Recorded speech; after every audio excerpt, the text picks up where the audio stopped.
Bom dia, graça e paz do Senhor Jesus. Amém? Estamos reunidos nesta manhã em Escola Bíblica Dominical e nós estamos estudando a lição de número 6, que fala sobre Jonas, o missionário descontente. Escola Bíblica Dominical, lição número 6. Queridos, vamos estar lendo alguns versículos.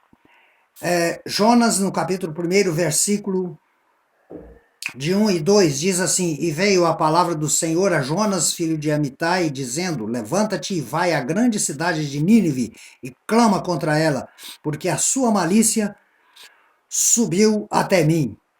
Versículo 3: E Jonas se levantou para fugir de diante da face do Senhor, para Tarsis, e descendo a Jope, achou um navio que ia para Tarsis.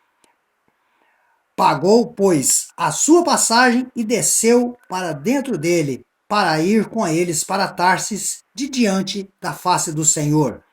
Jonas capítulo 2, versículo 7. Quando desfalecia em mim a minha alma, eu me lembrei do Senhor, e entrou a ti a minha oração no templo da sua santidade. Falou, pois, o Senhor ao peixe, e ele vomitou a Jonas na terra. Jonas capítulo 3, versículos 1 e 2. E veio a palavra do Senhor segunda vez ao profeta Jonas, a Jonas dizendo: Levanta-te e vai à grande cidade de Nínive e prega contra ela a pregação que eu te disse. E começou Jonas a entrar pela cidade caminho de um dia, e pregava e dizia: Ainda 40 dias e Nínive será subvertida. E os homens de Nínive creram em Deus e proclamaram um jejum, e vestiram-se de panos de saco, desde o maior ao menor. Complementando, para que nós não sejamos depois, Lucas capítulo 11, versículos 29 a 32, nós encontramos a seguinte palavra de Deus através do Senhor Jesus. E como afluíssem as multidões, passou Jesus a dizer: Esta é a geração perversa, pede sinal, mas nenhum sinal lhe será dado senão o de Jonas. Porque assim como Jonas foi sinal para os ninivitas, o Filho do Homem será para essa geração.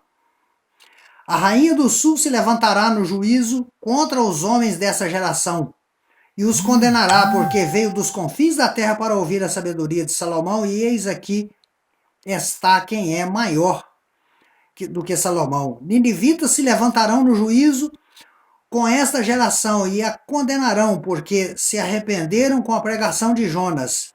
E eis aqui quem é maior do que Jonas. Oremos ao Senhor. Ó Pai querido, louvamos, adoramos o Teu nome, Senhor. Estamos nesta manhã em Escola Bíblica Dominical estudando a Tua Palavra, Senhor. Queremos esse alimento espiritual para as nossas almas, Senhor. Para que a Tua igreja continue crescendo na Tua presença, Senhor. Aprendendo de Ti, Senhor. Tu és a fonte de toda sabedoria, Tu és o mestre dos mestres. Através do Teu Espírito Santo nos ensina. Porque também é promessa Tua, Senhor. Que o Consolador viria e Ele nos ensinaria, assim como ensinou aos apóstolos todas as coisas. Em nome de Jesus, pela Tua palavra, nós oramos agora. Amém, Senhor. Esteja conosco nesse estudo bíblico. Queridos irmãos, Sérgio provavelmente já começou a estudar com os amados irmãos o livro do profeta Jonas. Então nós vimos que Jonas ele teve dois chamados. O primeiro, ele nega e acha que poderia fugir da presença de Deus. A primeira coisa que nós entendemos com o estudo desta palavra é que da presença de Deus ninguém pode fugir. É impossível que fujamos da presença de Deus. Não tem como. Principalmente porque o Senhor nosso Deus, ele é onisciente, onipresente, onipotente e não se pode. Segunda coisa que nós podemos observar aqui na leitura do livro do profeta Jonas é que quando Deus ele tem um propósito, os propósitos de Deus eles são cumpridos. Tudo aquilo que o Senhor Deus se propõe a fazer, ele faz, ele realiza. E se ele me chamou para cumprir um dos seus propósitos, ele chamou você, cada um de nós, não tem como fugir. Não tem escapatória, nós temos que fazer, porque o Senhor te escolheu, ele escolheu a mim para determinada obra, para determinada função, dentro do contexto da obra de Deus, e ele vai contar com você porque ele vai te qualificar, e não havia outra pessoa que pudesse levar uma palavra tão dura aos ninivitas quanto o profeta Jonas levou. O profeta Jonas ele tinha um sentimento, um preconceito muito grande contra os gentios, porque Nínive era uma cidade, era capital do Império Assírio, e havia um preconceito dos judeus contra aquela nação. Então, Jonas foi com raiva. Ele atendeu o segundo chamado de Deus, mas pregou com raiva. Ele queria ver a destruição de Nínive, sim, assim como acontecera antes com aqueles que ficaram de fora da arca de Noé, assim como os habitantes de Sodoma e Gomorra. Ele queria, o desejo do coração de Jonas provavelmente era que Nínive fosse realmente subvertida. Só que Jonas e eu e você aprendemos uma coisa, que Deus ele é infinito na sua misericórdia. E Deus havia preparado, provavelmente, em Nínive, há alguns anos atrás ou alguns dias, havia tido alguns fenômenos que fizeram com que o povo lembrasse de Deus e já tivesse atemorizados. Faltava uma palavra para que Deus completasse a obra, por isso que ele enviou Jonas até lá. Provavelmente Nínive havia experimentado um eclipse total do Sol, e são os historiadores, teólogos afirmam isso, então eles já estavam mais ou menos preparados, e quando Deus envia Jonas e ele a 100 quilômetros de Nínive é vomitado por um peixe na praia, e essa notícia certamente espalhou por lá, e que ele chegue e avisa que a cidade será destruída, meus amados irmãos e amigos, o quão aquele povo deve ter ficado espantado com aquela mensagem dura. E houve um arrependimento de uma forma estranha, extraordinário. Então nós precisamos de compreender que ninguém pode fugir, nem da presença de Deus e nem de uma incumbência de Deus. Outro ponto interessante que nós precisamos saber no estudo do livro do profeta Jonas é que, às vezes, nós fazemos um trabalho para Deus e imaginamos um resultado. Nós cremos que Jonas cria que Deus destruiria Nínive. Mas o projeto de Deus era de arrependimento e salvação. Às vezes nós cremos que Deus irá agir de uma maneira, da maneira que nós agiríamos em determinadas situações. Só que Deus ele tem um outro projeto. Talvez o projeto de Deus seja diferente do meu, do seu, para determinada obra, para determinada cidade, para determinada igreja. E quando nós estamos na torcida para que aconteça de uma maneira, o agir de Deus promove que as coisas aconteçam de outra maneira. Jonas estava sentado e ele pôde entender isso. Ele pôde entender a dinâmica da misericórdia do Senhor, porque ele vai para debaixo, para um determinado lugar e fica lá aguardando o resultado da destruição de Deus. De repente, ele começa a sofrer, porque o sol esquentava muito. Aí nasce uma planta, e ela começa a fazer sombra sobre a cabeça de Jonas. E ele fica satisfeito ali, né? Que maravilha! De repente, uma praga, uma peçonhenta vem e aquela planta murcha e ele fica descontente. Oh, meu Deus, aí ele falou, olha, você deu tanto valor a uma simples plantinha dessa, imagina o valor que eu estou dando a 120 mil almas que está dentro daquela cidade de Nínive. Ali são almas vivas, pessoas. Deus mostra aqui um cuidado que ele tem especialmente até com aqueles que estão fora da comunidade. Tem gente que só relaciona-se com o evangélico, só dá a paz do Senhor para o irmão, não dá um bom dia para... Não, eu não quero nem papo com aquele que é do mundo. Ora, Deus está de olho e ama aquelas pessoas. Jesus morreu na cruz. Não foi somente para judeus e israelitas, não. Ele morreu por todos nós, senão, coitadinho de nós, não estaríamos nem aqui ministrando palavra. Então, os resultados, olha, pregue a palavra a tempo e a fora de tempo. Deixa o resultado que Deus vai cuidar. O importante é que nós obedeçamos e podemos cumprir o propósito de Deus. O restante, aí é com Deus. Deus é que vai julgar, Deus é que vai encaminhar as coisas. É porque nós não conseguimos, nós somos incapazes de convencer qualquer ser humano do pecado. É o Espírito de Deus é que convence o homem do pecado. É o Espírito Santo. Não é o agir do homem. O testemunho do homem ajuda? Ajuda. O apelo, a pregação, a fé vem pelo ouvir, sim, mas o agir é de Deus. Lembra da palavra de Paulo aos Coríntios? Eu plantei, Apolo regou, mas Deus é quem deu o crescimento. É quem dá o crescimento. Então, não se pode fugir.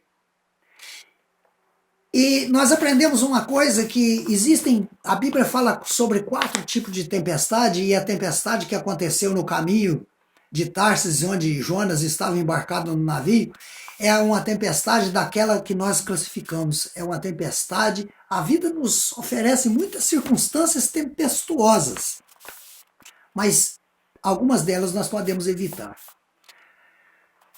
O que nós aprendemos nessa lição do profeta Jonas, olha, muita tempestade que acontece na minha e na sua vida, nós poderíamos ter evitado, podemos evitá-las quando obedecemos a palavra de Deus.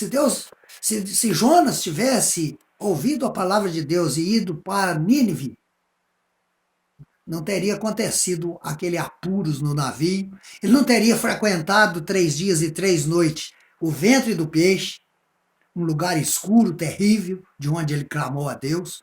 Tudo isso porque não obedeceu o primeiro chamado. Pense nisso, amados irmãos. Olha, chamou Deus, diga assim, prontifique-se, porque o segundo chamado pode ser numa circunstância bem tempestuosa. Você pode ser jogado ao mar, pode ser tragado por um peixe. Muita gente acha que esse livro do profeta Jonas é uma parábola. Não é não. Porque, por isso é que nós lemos o Evangelho de Lucas. Isso não é parábola, não. Jesus, ele cita Jonas, porque isso aqui foi uma realidade, foi fato verídico. Amados, finalmente, nós precisamos entender que os seres humanos, todos eles, os que fazem parte de nossa comunidade, os que estão no mundo, nós temos que olhar os seres humanos com o mesmo olhar de Deus, com o olhar de misericórdia. Com amor e misericórdia. Porque, amados irmãos, nós não podemos desprezar ninguém, porque Deus, ele ama a todos. Ele não ama o pecado, mas ama o pecador. Não. E Deus, ele, por interferência humana, por atitudes nossas, ele promove circunstâncias que chamam, que convidam esses pecadores. O momento que nós vivemos agora é um momento muito peculiar. que muitas pessoas agora são chamados à reflexão e estão vendo que nós precisamos de Deus. Todo ser. Há um momento que a criatura ela busca o Criador. Há um momento que o mais terrível, mais perverso dos homens, ele é chamado à reflexão. E é nesse momento que nós podemos estar atendendo um chamado de Deus e anunciar para essas pessoas a palavra de Deus.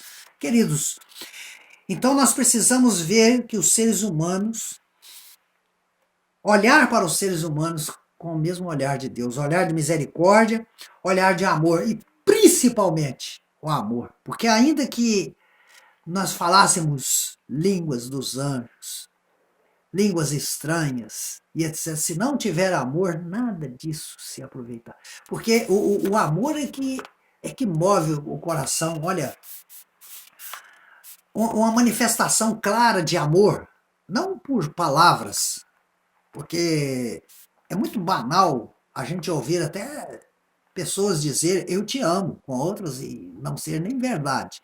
Mas um gesto que mostra o eu te amo sem estar escrito, mas por atitude, quebranta muito o coração. Com toda certeza.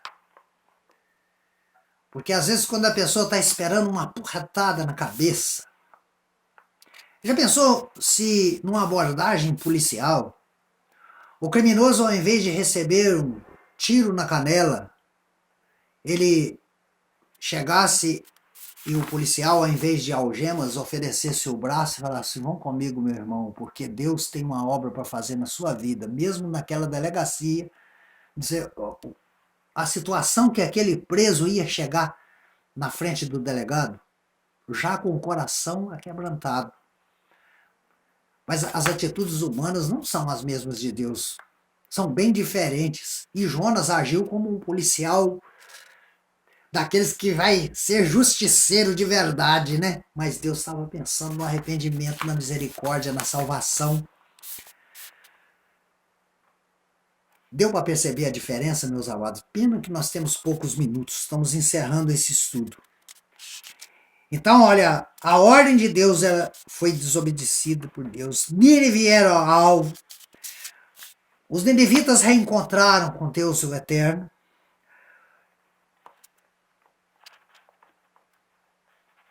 Jonas, ele teve que corrigir a sua rota. Ele ia para um lado, mas Deus falou: aqui que eu quero que você vá. O teor da mensagem de Jonas não tinha nada a ver com arrependimento, mas houve arrependimento, porque Deus tinha preparado o caminho. Entendeu? É aquilo mesmo que Deus queria que Jonas falasse. E ele falou: estou atendendo o chamado de Deus, eu vou pregar destruição, e ele achou que ia ser destruição. Mas essa palavra é a palavra que o povo ninivita precisava de ouvir. Palavra dura. Às vezes nós falamos coisas no altar que a gente nem imaginava que ia. Frases que a gente não estava programado. Porque Deus quer. Porque a palavra é de Deus. Amados irmãos, então Deus ele não predestina ninguém. Antes ele age em comum acordo com a vontade humana, oferecendo uma oportunidade de salvação para todos, indistintamente. Cabendo ao homem decidir. Olha, a palavra está em Mateus capítulo 16, 24. Se alguém quiser vir após mim, renuncie-se a si mesmo. Tome a sua própria cruz e siga-me. O Senhor não é fatalista, nem viola a lei da consciência. A decisão é sempre sua, a decisão é sempre minha, a decisão é nossa. O convite está lançado. Jonas falou: olha, vai ser destruído. O povo preferiu arrepender, né? E arrependeu e Deus abençoou. O convite está lançado, o desafio está lançado. Você responde sim, eu respondo sim, e Deus vai promover o crescimento da obra. Amém, amados irmãos? A morte da planta que cresceu sobre a cabeça de Jonas fez ele entender a dimensão, a altura, a profundidade, a largura da misericórdia de Deus e do amor de Deus para com os pecadores. Que nós também entendamos isso. Tenhamos todos um bom domingo e que essas poucas palavras tenham servido de alerta para os nossos corações nesta manhã. Um abraço, a paz do Senhor Jesus. E que Deus melhore a nossa nação, que Deus melhore a nossa cidade e que nós possamos em breve estar dizendo adeus pandemia. Viva o Senhor, o nosso Redentor vive, para a honra e glória do nome do Senhor Jesus. Que Deus nos abençoe e que assim seja. Em nome de Jesus. Amém. Glória a Deus.